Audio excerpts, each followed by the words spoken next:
Oh, check that out. Okay, we got here to our apartment here in Pula. We're just parking. We're just parking. We're right here by the Roman Colosseum. Roman Colosseum. Check this out.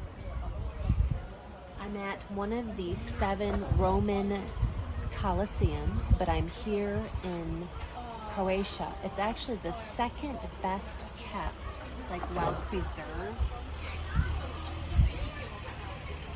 in the whole world. I wanted to show you guys that I found that they start their calendars on Monday.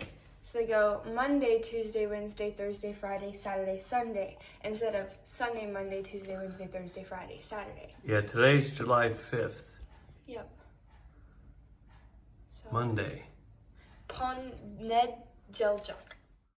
Okay, so we're getting some health up for tomorrow when we do our photo shoot, video shoot.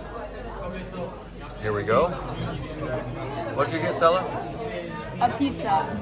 A pizza. What'd you get, hon? Look, I got a tomato salad, literally. Sure, tomato salad. And then, Cross, what'd you get? Really, really good pizza. So the sunrise is at 5:42 tomorrow morning. And the big part of the business part of it all starts soon. So I got to get our nutrition up and, so we can do all this right. Here we go.